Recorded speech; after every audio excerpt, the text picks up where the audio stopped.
right, everyone. Thank you for joining me for this episode number 8, where we are talking about warming up a cold list. If you are listening to me now, you have survived the holidays, and we're now in a brand new year.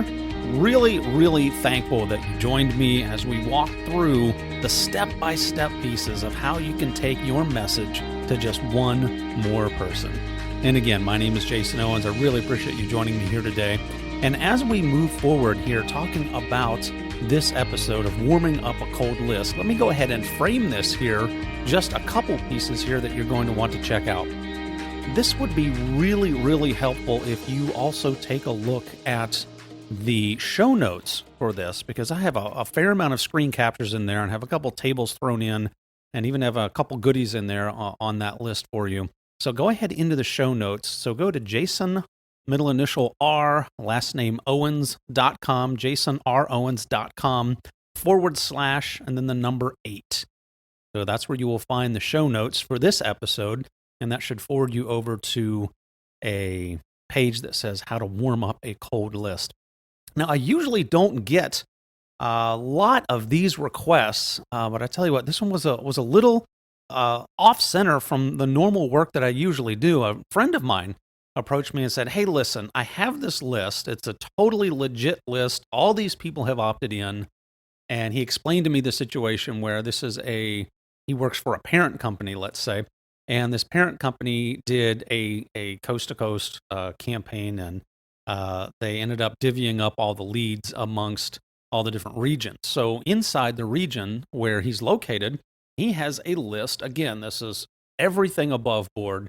This is all completely opt-in. It's all done on a recorded phone line. Most of the people here were calling in response to some kind of offer that the parent company made. And the parent company, again, on the recorded line said, "Hey, listen, is it okay if we reach out to you and send you offers via email? Would that be okay with you?" So, of course, all these people on the list said yes. All the people who said no, of course, didn't make the list. So here we are. These people said yes. And the conundrum that my friend is in said, "Hey, Jason, I have this list. These people don't necessarily know me per se. They know the company, but I'm brand new to them. So how do we basically wake these people up and get them to know me, get them to interact with me in some kind of way?" So again, I usually don't do this kind of work in my marketing as far as waking up an existing list or one that's kind of cold. But I tell you what, this one was challenging, and that's one of the reasons why I went ahead and took this one, because I knew that I would learn a ton by doing it. And that's what I want to share with you, are the lessons that I pulled out of this most recent engagement. So here we go. When we're dealing with a list like this, now we had over 700 people who haven't heard from the company. I'm guessing they haven't heard from the company in some period of time. Now that could be a few weeks, that could be a few months, I don't know. But they haven't heard from the company. They've never heard from my friend. So how do we really make this introduction? Okay. So what my friend wanted to do in a very short time window here was wake these people up and introduce himself and see if there was any interest, right? See if there was any interest whatsoever in his services. So we're running on a bit of a tight time frame here. So what we ended up doing, we ended up putting together a 4-email sequence. And really the first email is just simply to say, "Hey, my name is so-and-so. Your file has been transferred over to me," right? So I'm the new person working the case. I'm the new person here to help you out. Even though this friend of mine is not new in the industry, but the contact being passed over to him was new. So anyway, it's a new relationship that he's trying to get started. So really the first email, I was really concerned about sending this out because I've run into some issues lately with some email marketing platforms where if you send out a message to a large group, so say that you create a new account, you do an import of some sizable list, and then you send out a message that doesn't get a whole lot of response to it. I've had some of the automated algorithms at one company in particular give me some trouble over that. And it was, anyway, it's kind of a pain in the neck to go back and email back and forth with the compliance people and explain to them everything. So frankly, I just didn't want to get into that rigmarole one more time. So I really, really, really wanted to make sure that whatever it was we sent to this list of cold people, that I wanted to make sure that it was going to get some kind of interaction. So what we ended up doing here, again, we have 700 names on this list. It's a good list to be able to do some split testing. So what we did was we went ahead and took the first 100 people and we sent them one version of this introduction email. So I'm just going to call it the "Hi, my name is," or we can actually call that the wake up email. So I went ahead and had two different versions there. Classic split testing. All we did there was really change the subject line. The text of these messages, quite frankly, was pretty much the same. So we had version A and version B. Sent out version A with one subject line that my client wanted, and sent out version B with a subject line that I chose and has worked well for me in the past. And really what we're looking for here is, are we going to get any kind of open? Because I got to be real honest with you folks. If we're not going to get a whole lot of opens and we're going to end up getting a lot of spam complaints, I was going to stop the engagement right there, because it makes absolutely no sense to jeopardize that account and get it thrown into some compliance issue.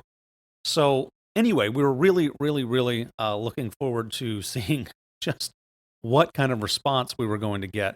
I was really, really happy, frankly, with the response that we got out of both. All right, so one of them, and again, I have all of these screen captures back over on the site there if you want to go ahead and take a look at it now. Again, that's jasonrowens.com/8, and you'll end up going into the show notes for Revive a Dead List in 4 Easy Steps. So here we are with some of the screen captures here, and what I'll do is I'll talk to you about the results of the split test. The first split test that we did, again, it was really good. So we're going to call the first one message 1A and 1B. 1A, we ended up getting a 37% open rate. Now, that's pretty dang good considering these people have not heard from the company in who knows how long, and they're getting an email from a person who, quite frankly, they don't know. Email 1B ended up having a 45% open rate. Now, if you think about this, it actually makes sense, right? So they're getting an email that they haven't heard from somebody in a while, and it's a new name, right? Or a new name at a company. So quite frankly, that would not jump out to you as being, okay, this is going to be some message that I don't want to have anything to do with, right? It's not a known entity. So it makes sense that you would end up with a really good open rate, at least on the first volley. Now, what I was really concerned with also here are the number of bounces, because again, this list is coming to me. I don't know the quality of the list. I don't really know how long it's been since these people opted in. We ended up, to no surprise, ended up having a pretty healthy bounce rate on these messages here. So we had an 11% and an 18% bounce rate, respectively, between the two. Now, obviously, bounces aren't good, and this particular email service that we were using, once you have a bounce, quite frankly, they kind of portion those people off to the side and they don't email out to them. So it's an automated thing that you, quite frankly, want to do anyway, just from the case of list hygiene. You don't want to keep mailing to people that don't exist, right? Or mailing to people who have already flagged you in some kind of way. That only hurts your reputation as a sender. So anyway, this is really good. So we ended up having, again, subject line A and subject line B. We did test.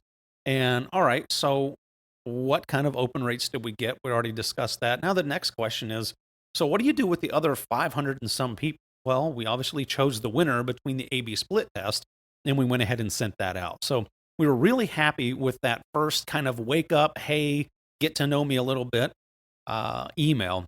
And my client had a couple links that he had included in this email where we can get the person who has opened up the email. They're interested to learn a little bit more about my client and his role in the company and so on and so forth. So we had a couple links there included in those emails so that people could check that out. Now, again, those links obviously were not order links. They were just high level, get to know me kind of things here.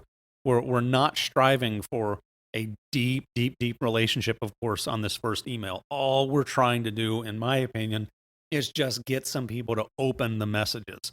Any clicks that we can get on top of that, as far as I'm concerned, are absolute gravy. All right. So anyway, mission accomplished there on that first message. So then we get into a bit of a sequence here that many of you listening to this have probably heard. And if you have followed Ryan Dice at all from Digital Marketer, you'll know that he has a very, very common, what's now being called more of a classic email sequence called gain, logic, fear.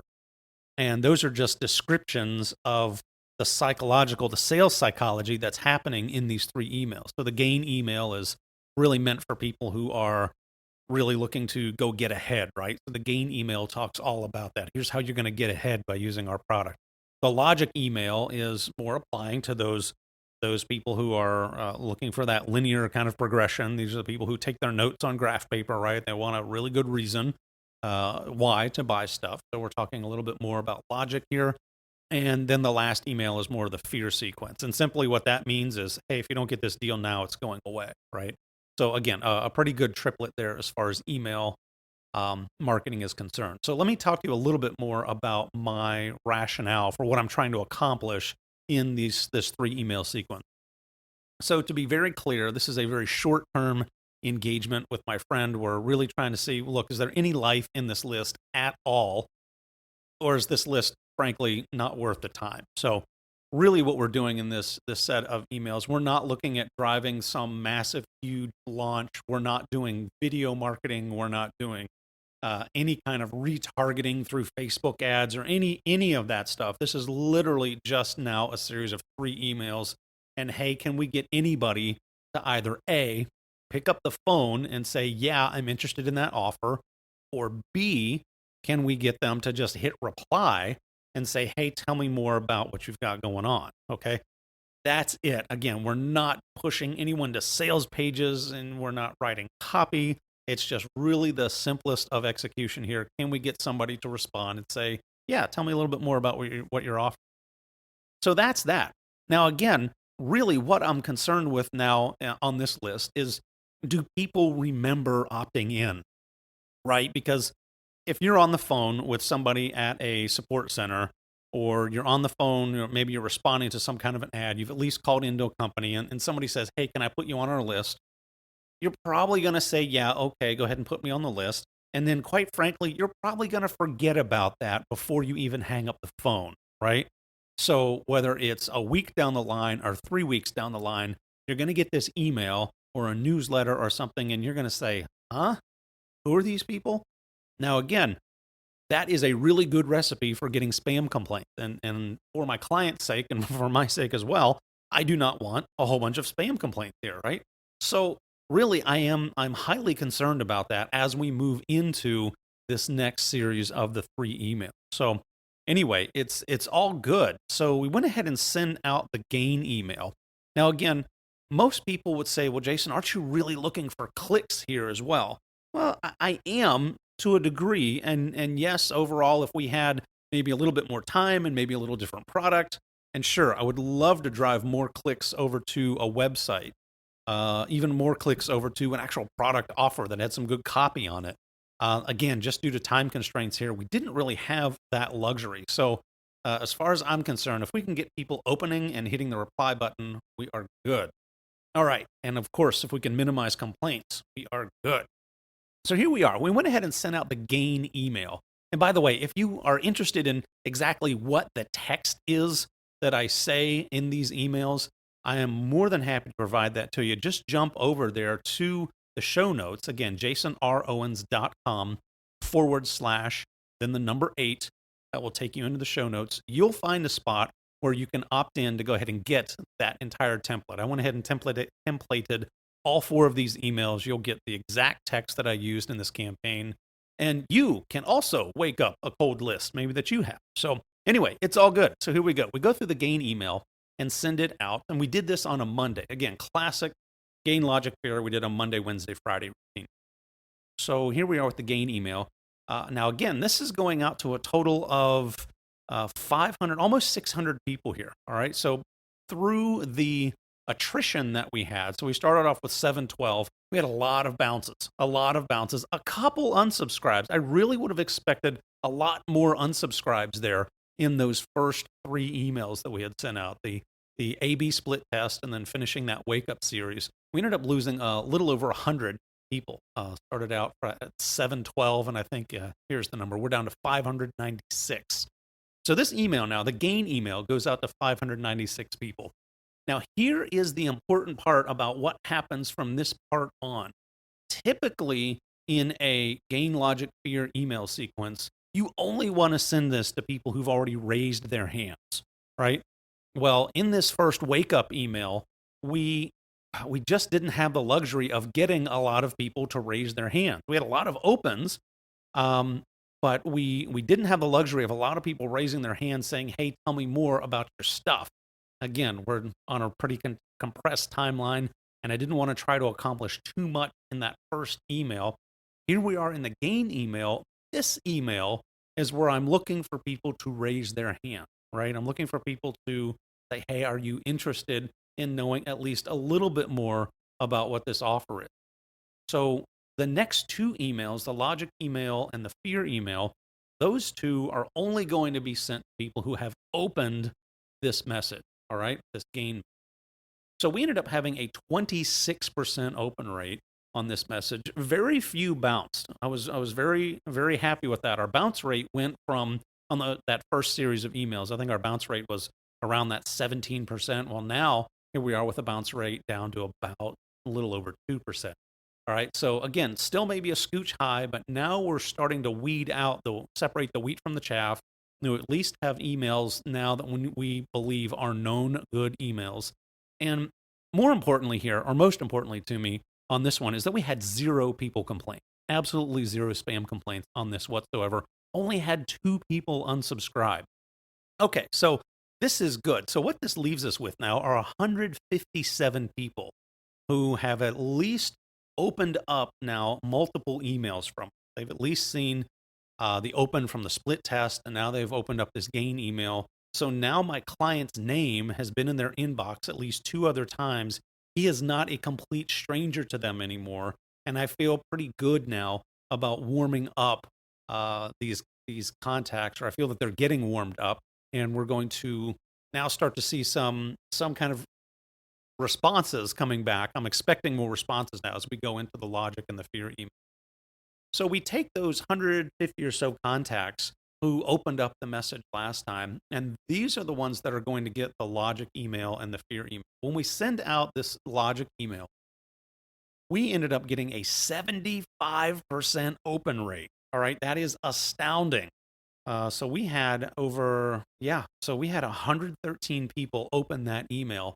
Now, these are people now who've now opened up this is their 3rd email now that they've opened up for my client.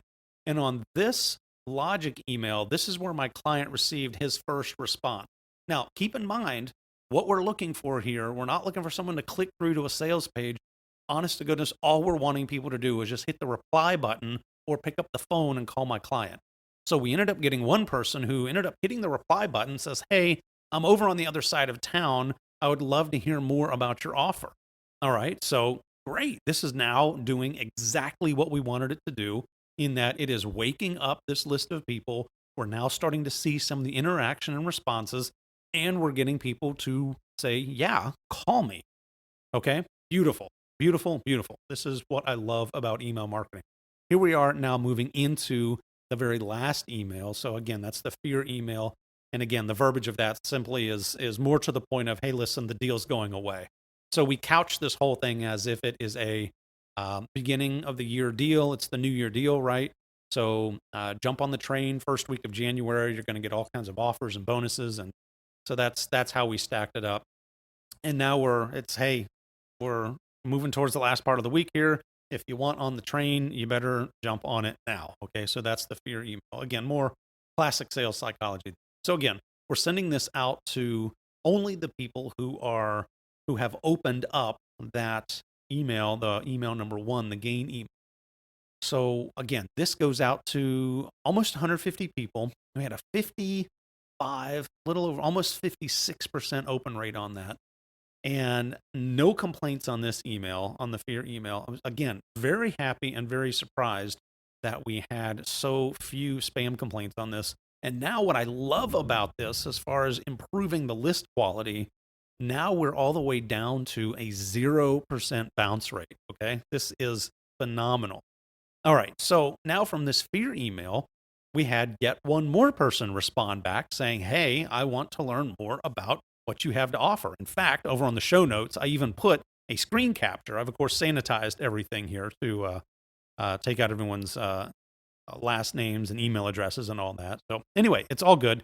So I have a screen capture of that very message that my client sent over to me. He was really jacked up about it. It was really good. So, all right. So now the question is, hey, Jason, was this really successful? I mean, there were a lot of emails that went out, and gosh, you had 2 people respond to it. Well, the good news is about a couple things. Number one, yes, overall, from what I was wanting to do was wake up this list, find out if we have good people here. So separate the wheat from the chaff. Is this truly a legit list that my friend was given from the home office? Are any of these people responsive? And are any of them even remotely looking for what my client has to sell, right, at this time of year? So I believe from my vantage point, yes, we have done a great job of finding the right people in this list. We've separated the wheat from the chaff. We even had responses come back to my client who said, hey, yeah, tell me more about that. Now, my client is in more of a phone-based / face-to-face type selling environment. So he does very little blind signups over the internet, right? So from here, he's going to do his best, and well, he will turn all of these into phone call conversations before he gets in the car to drive out. Okay, so these 2 phone calls are great. If he lands a deal out of them, fantastic. That's icing. But let me point out to you the hidden aha out of this entire exercise. Okay, so my client, who quite frankly does a lot of his selling door to door when he's not doing the email marketing, he will do a lot of door to door work. And look at this. Through all of these emails, we are able now to track who has opened what email and when. So from this massive list of 700 some people that he was given, we now have 83 people who have opened multiple emails. Now, why would you open it if you're not even remotely interested in what these emails are about? If you have absolutely no interest whatsoever in what my client is selling, you wouldn't even bother. You would completely toss that email out rather than opening it up and reading it. So the great part about this list now, 83 contacts are now what we would call warm. So they're not cold. They might not be super hot, but they are definitely warmed up. And what my client will do now with these 83, he already has first name, last name, phone number. He has all of that. Now he is in a really, really die-hard sales role.